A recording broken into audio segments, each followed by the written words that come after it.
ఇది జనం గొంతు. నేను మీ అనిల్ దేశాయ్. జూబ్లీహిల్స్ ఎన్నికలు ఊపందుకున్నాయి. ఈరోజు సాయంత్రంతో ప్రచారం ముగియనుంది.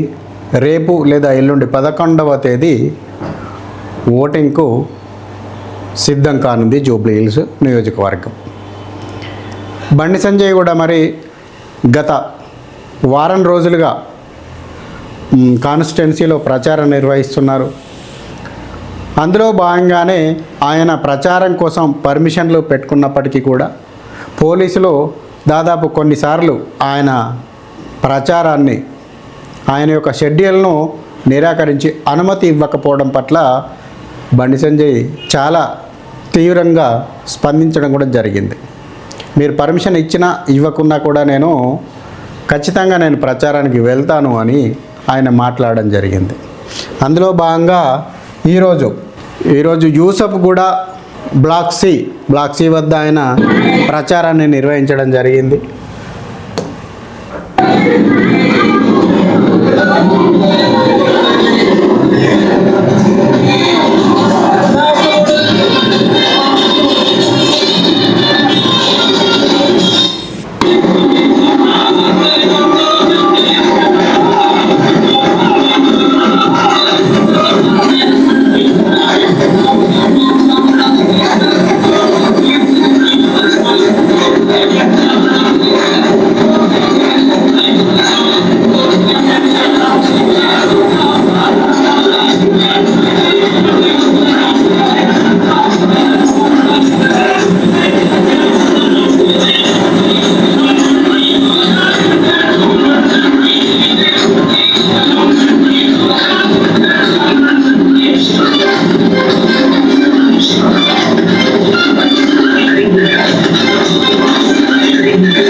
బండి సంజయ్ ప్రచారం అయితే ఈ విధంగా యూసఫ్గూడలో ఈరోజు సాగుతూ ఉంది. ఆయన ఇల్లు కలుస్తూ ఓటర్లను ప్రభావితం చేసేలా, బీజేపీకి ఓటు వేసేలా ప్రభావితం చేస్తూ ముందుకు సాగుతూ ఉన్నారు. ఒకసారి మనము ఈ క్రమంలో దాదాపు చాలా వరకు అందరూ చెప్పుండొచ్చు, కానీ మళ్ళీ ఒకసారి నెమరు వేసుకునే ప్రయత్నంలో మనము జూబ్లీహిల్స్ కాన్స్టిట్యున్సీ, అసెంబ్లీ కాన్స్టిట్యున్సీ గురించి మళ్ళొకసారి మనము తెలుసుకునే ప్రయత్నం చేద్దాం. దాదాపు ఇప్పుడు జూబ్లీహిల్స్ ఏదైతే కాన్స్టిట్యున్సీ ఉందో, ఈ జూబ్లీహిల్స్ కాన్స్టిట్యున్సీలో మనకు 2009 నుంచి కనుక పరిశీలించినట్లయితే 2009 అసెంబ్లీ ఎన్నికల్లో పి విష్ణువర్ధన్ రెడ్డి కాంగ్రెస్ నుంచి గెలవడం జరిగింది. అదేవిధంగా 2014 అసెంబ్లీ ఎలక్షన్లో ఇదే విష్ణువర్ధన్ రెడ్డిపై మాగంటి గోపీనాథ్ తెలుగుదేశం పార్టీ నుంచి గెలవడం జరిగింది. ఇప్పుడు ఏదైతే ఉప ఎన్నిక వచ్చిందో ఈ మాగంటి గోపీనాథ్ 2014లో టీడీపీ తరపున ఆయన ఎమ్మెల్యేగా గెలవడం జరిగింది. అప్పుడు ఆల్రెడీ మనకు తెలంగాణ వచ్చింది 2014లో. తెలంగాణ వచ్చినప్పటికీ కూడా టీఆర్ఎస్ పార్టీ నుంచి కాకుండా ఆయన టీడీపీ నుంచి పోటీ చేసి టీడీపీలో ఎమ్మెల్యేగా 2014లో గెలవడం జరిగింది మాగంటి గోపీనాథ్. ఈయన కమ్మ సామాజిక వర్గానికి చెందిన వ్యక్తి, ఆంధ్ర ప్రాంత మూలాలున్న వ్యక్తి. అదేవిధంగా 2014 అసెంబ్లీ ఎలక్షన్లో అప్పుడు బీఆర్ఎస్ నుంచి గెలిచారు ఈయన. టీడీపీ అంతకుముందు టీడీపీ, తర్వాత బీఆర్ఎస్లోకి మారి బీఆర్ఎస్లో 2018 ఎలక్షన్లలో గెలవడం జరిగింది. అదేవిధంగా 2023 అసెంబ్లీ ఎలక్షన్లో కూడా మొన్న జరిగిన ఎలక్షన్లో కూడా మాగంటి గోపీనాథ్ ఈ జూబ్లీహిల్స్ నియోజకవర్గం నుంచే గెలవడం జరిగింది. ఈ జూబ్లీహిల్స్ నియోజకవర్గంలో మాగంటి గోపీనాథ్ ఇప్పుడు ఏదైతే మాగంటి సునీత పోటీ చేస్తూ ఉన్నారో ఆ మాగంటి సునీత యొక్క భర్తగా చెప్పుకున్న ఈ మాగంటి గోపీనాథ్ ఆయన దాదాపు 3 పర్యాయాలు 15 ఏళ్ళుగా ఈ జూబ్లీహిల్స్ నియోజకవర్గాన్ని వెళ్తూ ఉన్నారు. అదేవిధంగా ఇంకొకసారి మనము ఇప్పుడు 2023 ఎలక్షన్లలో దాదాపు అప్పుడు మాగంటి గోపీనాథ్ 80,549 ఓట్లు ఆయనకు రావడం జరిగింది. అందులో 16,333 ఓట్ల మెజారిటీతో ఆయన గెలవడం జరిగింది. ఆయన పోటీగా కాంగ్రెస్ అభ్యర్థిగా మహమ్మద్ అజారుద్దీన్ అప్పుడు పోటీ చేశారు. ఆయనకు 64,212. అదేవిధంగా ఇప్పుడు బీజేపీ తరఫున ఎవరైతే పోటీ చేస్తూ ఉన్నారో లంకల దీపక్ రెడ్డి, ఆయన భారతీయ జనతా పార్టీ నుంచి కూడా అప్పుడు పోటీ చేయడం జరిగింది. ఆయనకు 25,866 ఓట్లు రావడం జరిగింది.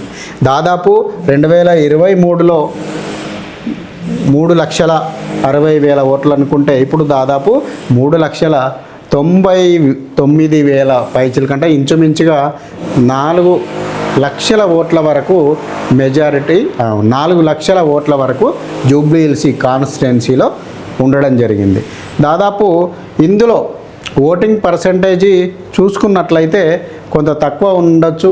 కాకపోతే ఇందులో ఇప్పుడు ముస్లిం ఓట్లు ఇందులో 117,792 ఓట్లు మనకు ముస్లిం ఓట్లు కనబడతా ఉన్నాయి. అంటే ఉన్న 4 లక్షల్లో 118,000 ఓట్లు ముస్లిం ఓటర్లే ఉన్నారు. దీంతో ఇటు కాంగ్రెస్ కావచ్చు, ఇటు బీఆర్ఎస్ కావచ్చు, మొత్తం దృష్టి అంతా కాంగ్రెస్ ముస్లిం ఓట్ల కోసము. కాంగ్రెస్ ఇటు బీఆర్ఎస్ రెండు పార్టీలు కూడా 100% ముస్లిం ఓటు బ్యాంక్ అనేది మా పార్టీకే రావాలి అంటూ వెంటనే వాళ్ళకు తాయిలాలు ప్రకటిస్తూ ఉన్నాయి. దానిలో భాగంగానే మొన్న ఎమ్మెల్యేగా ఓడిపోయిన మహమ్మద్ అజారుద్దీన్ తీసుకొని ఆయనకి మంత్రి పదవి హుటాహుటన ఇవ్వడం కావచ్చు, ఒకవైపు ఎలక్షన్ కోడ్ ఉన్నప్పటికీ కూడా ఆయనకు మంత్రి పదవి ఇవ్వడం కావచ్చు. అదేవిధంగా ఇటు బీఆర్ఎస్ పార్టీ నుంచి కనుక కూడా మనం చూసినట్లయితే సల్మాన్ ఖాన్ అనే వ్యక్తికి దాదాపు అనేక రకాలుగా క్రిమినల్ కేసులు ఉన్నాయి ఆయన మీద. అటువంటి వ్యక్తిని నేను ఒకవేళ ఇప్పుడు బీఆర్ఎస్ కనుక గెలిచినట్లయితే ఆయనకు నేను మొత్తము ఆయన మీద ఉన్న క్రిమినల్ కేసులన్నీ నేను మాఫీ చేయిస్తాను అని చెప్పి ఆయన మా ఎన్నికల వేళ హామీలు ఇవ్వడం జరుగుతూ ఉంది. అంటే ఇది మంచి పనులు అభివృద్ధి చేయడానికి కాదు, క్రిమినల్ కేసులు మాఫీ చేయిస్తాను అని అంటూ ఆయన మాట్లాడడం జరుగుతూ ఉంది. అయితే ఇక ఇవన్నీ ఒక ఎత్తు అయితే ఇప్పుడున్న పరిస్థితులు, రాజకీయ కారణాలు, ఇటు కాంగ్రెస్ బీఆర్ఎస్ పార్టీలు ముస్లిం ఓటు బ్యాంకు కోసం ప్రయత్నించడం, ఇటు బీజేపీ పార్టీ ముస్లింలే కనబడుతూ ఉన్నారా మీకు, హిందువులు మరి 2,80,000 మంది మరి హిందువుల ఓట్లు ఉన్నాయి ఇక్కడ, ఈ హిందువుల ఓట్లు మీకు అవసరం లేదా అనే యాంగిల్లో హిందూ ఓట్ బ్యాంక్ పోలరైజేషన్ చేసే దిశగా ఇటు బీజేపీ కావచ్చు, ముగ్గురు త్రిముఖ పోటీగా కొట్లాడుతూ ఉన్నారు. ఓటు మార్కెట్లో ఈ 3 పార్టీలు హోరాహోరీగా పోరాడుతూ ఉన్నాయి. అయితే ఇక్కడ ఇంకా మనం చూస్తున్నట్లయితే అసలు ఈ జూబ్లీహిల్స్ పరిస్థితి ఏంది మనం చూస్తున్నట్లయితే దాదాపు 3 సార్లు ఇప్పుడు ఏదైతే మాగంటి గోపీనాథ్ 3 పర్యాయాలు ఎమ్మెల్యేగా ఉన్నారు, అందులో 2 పర్యాయాలు లాస్ట్ టైం పర్యాయం కూడా ఆయన బీఆర్ఎస్ నుంచి ఎన్నిక కావడం జరిగింది. జూబ్లీహిల్స్ అనగానే మనం అందరం సహజంగా అనుకునేది, జూబ్లీహిల్స్ అనగానే మనం సహజంగా ఏమనుకుంటామంటే ఇది ధనవంతుల ఏరియా. జూబ్లీహిల్స్ అంటేనే ఆకాశ హర్మ్యాలు, మొత్తము ఇంటి ముందు సెక్యూరిటీ గార్డులు, పెద్ద పెద్ద కార్లు, లాంజ్లు, మొత్తం ధనవంతులు ఉండే ఏరియాగా మనం అందరము అనుకుంటాం. కానీ వాస్తవంగా ప్రాక్టికల్గా నేను కూడా వారం రోజుల నుంచి జూబ్లీహిల్స్ కాన్స్టిట్యున్సీలో తిరుగుతున్నాను, మొత్తం గల్లీ కూడా తిరుగుతూ ఉన్నాను. చూస్తూ ఉంటే అసలు జూబ్లీహిల్స్ నియోజకవర్గాన్ని కనుక మనం చూస్తూ ఉంటే ఒక జూబ్లీహిల్స్ ప్రాంతం తప్ప మిగతా ఏ ప్రాంతం కూడా ఓ గల్లీ లేదు, ఓ మురికాల చక్కగా లేదు, కనీసము దుమ్ము ధూళితో నిండిన వాడ ఏది అంటే హైదరాబాద్ నగరంలో దుమ్ము ధూళి అత్యధికంగా ఉన్న వాడ ఏది అంటే జూబ్లీహిల్స్. ఇప్పుడు ఇక్కడ ఒక జూబ్లీహిల్స్ ప్రాంతం మాత్రమే మనకు కొంచెం నీట్గా కనబడుతుంది. ఈ జూబ్లీహిల్స్ కనుక వదిలేసి మిగతా ఏ ప్రాంతాన్ని మనం తీసుకున్నప్పటికీ కూడా ఇటు ఇక్కడ మనము ఈ మోతీనగర్ బోరబండ తీసుకోండి, ఈ మోతీనగర్ బోరబండ తీసుకోండి, ఇటు షేక్పేట్ తీసుకోండి, ఇటు వెంగళరావు నగర్, మిగతా ఈ ఏరియా తీసుకోండి. ఇదంతా చూస్తే ఎంత అధ్వానం అంటే, బోరబండలో చూస్తేనైతే గల్లీ బోరబండ ఈ రహమత్ నగర్ ఏరియాలో కనుక మనం చూస్తే గల్లీ మన పాత బస్తీలో గల్లీలు ఎలా ఉంటాయో అంతకంటే కడహీనంగా ఇక్కడ గల్లీలు ఉంటాయి. ఆ గల్లీలలో మళ్ళా డెవలప్మెంట్ ఉండదు. మొత్తం దుమ్ము కొట్టుకొని ఎక్కడ చెత్త అక్కడ దుమ్ము రేపుతూ ఉంటుంది. కనీసము టూ వీలర్లు పోవడానికి కూడా, ఆటోలు కార్లు పక్కకు పెట్టండి, ప్రధాన రహదారి బస్సు పోయే రహదారి కనీసం ఆ గల్లీలో ఆ మెయిన్ రోడ్డు మీద బోరబండ మెయిన్ రోడ్డు మీద బోరబండ నుంచి రహమత్ నగర్ బోరబండ బస్సు పోతూ ఉంటుంది. ఆ ఒక్క బస్సు పోతే ఆ బస్సు వెనక మళ్ళీ తప్పించుకోవడానికి కనీసం టూ వీలర్ తప్పించుకోవడానికి కూడా దారి చక్కగా ఉండదు. అది మెయిన్ రోడ్లో. ఇక మెయిన్ రోడ్లోనే అట్లాంటి పరిస్థితి ఉంది అంటే ఇంకా గల్లీలలో ఎలాంటి పరిస్థితి ఉంటుందో మీరు అర్థం చేసుకోవచ్చు. ఓ సీసీ రోడ్లు లేవు, సీసీ రోడ్లు ఉన్నా కూడా ముక్కలైన సీసీ రోడ్లు. ఇక ఇంకా చాలా గల్లీలు లెక్క పెడితే ఇరుకు గల్లీలలో, ఆ ఇరుకు గల్లీలలో మురికి ఒక వైపు వారుతూ ఉంటుంది, ఇంకొక వైపు చూస్తే దుమ్ము రేగుతూ ఉంటుంది ఎక్కడికక్కడ. అసలు మనము జూబ్లీ హిల్స్ అనగానే అబ్బా బ్రహ్మాండమైన ఏరియా, బ్రహ్మాండమైన వాడ అని మనం ఇక్కడ బయట నుంచి అనుకుంటాం. కానీ అక్కడికి పోతనైతే అసలు ఈ ప్రాంతాన్ని జూబ్లీ హిల్స్ నియోజకవర్గం అని ఎట్లా అన్నారు? కనీసము ఈ జూబ్లీ హిల్స్ పేరు తీసేసి ఏ బోరబండనో రహమత్ నగర్ అనో లేకపోతే ఈ షేక్పేట నియోజకవర్గం అనో పెడితే అయిపోయేదానికి. ఎందుకంటే ఘోరంగా ఉంది పరిస్థితి అక్కడ. ఎంత ఘోరంగా అంటే పోతే చూస్తేనే అర్థమవుతుంది. మనం మాటల్లో చెప్పడం వల్ల ఏమి ప్రయోజనం లేదు. దుమ్ము ధూళి, మళ్ళీ అదే ఇంకా ప్రత్యేకంగా లెక్క పెడితే ఆ దుమ్ము ధూళిలో కూడా ఇరికిరుకు సందులు. కనీసము ఒక్కొక్క గల్లీలో ఒక టూ వీలర్ వస్తే ఇంకో టూ వీలర్ పోవడానికి కూడా దారి ఉండదు. ఆ టూ వీలర్ అయినా కూడా దాటాలంటే ఇటు పక్కకు ఆపుకొని ఆ టూ వీలర్ కూడా పక్కకు ఆపుకుంటే ఇంకో టూ వీలర్ వెళ్ళిపోతుంది. అలాంటి దారుల మధ్యలో ఈ రహమత్ నగరు బోరబండ షేక్పేట కాలనీ వాసులు నివసిస్తున్నారు. ఇప్పుడు జరుగుతుందే ఇక్కడ ఎలక్షన్స్.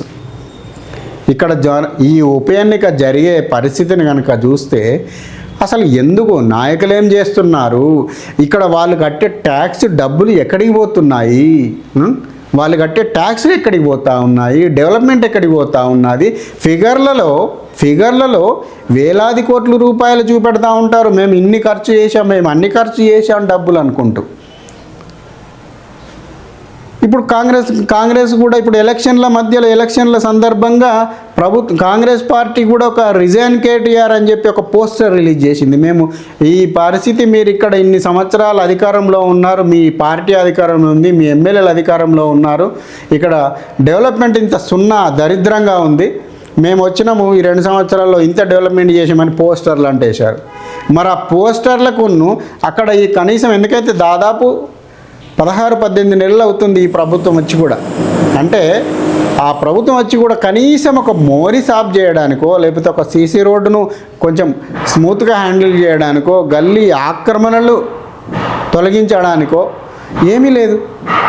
ఎంత ఘోరంగా ఉందంటే ఇక చెప్పడానికి అసలు జూబ్లీ హిల్స్ కాకుండా ఇంకేదైనా చెప్పుకుంటే బాగుండు అనే పద్ధతిలో ఉంది ఇక్కడ పరిస్థితి. అయితే రేపు లేదా రేపు 11వ తేదీ, ఈరోజు 9వ తేదీ, ఎల్లుండి ఇక 11వ తేదీ రోజు జూబ్లీ హిల్స్ ఓటర్లు తీసుకునే నిర్ణయం పైనే ఇక్కడి జూబ్లీ హిల్స్ అభివృద్ధి ఆధారపడి ఉంది.